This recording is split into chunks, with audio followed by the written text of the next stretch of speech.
အခုဆိုရင်တော့မန္တလေးကိုသွားနေပါ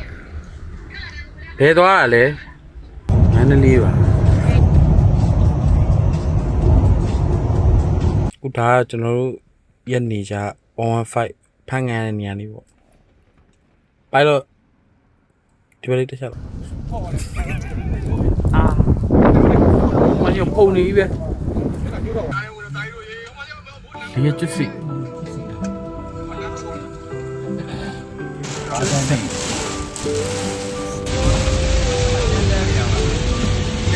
ဘိုးအေးလေးနဲ့က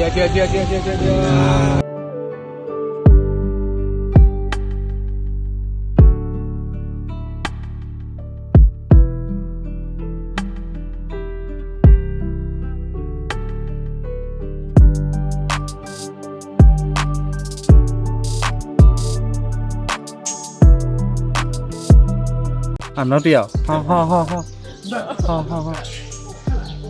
ဆုံးလက်ကတော့လည်းပြင်နေတာ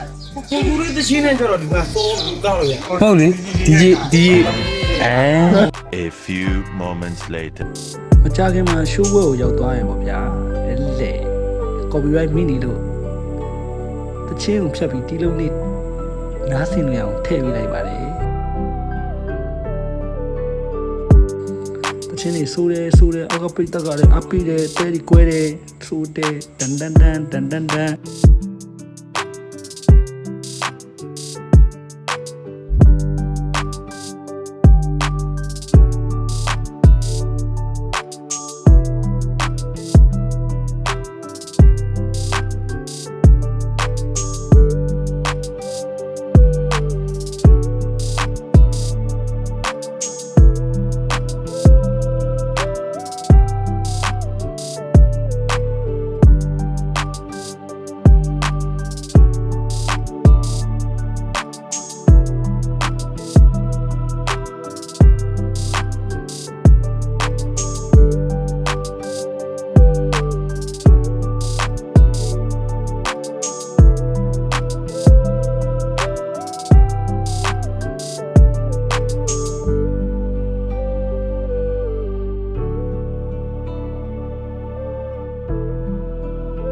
နဲ့ဒုတိယပိုင်းထပ်ဆိုးတယ်ဆိုးပါတယ်ဗျာ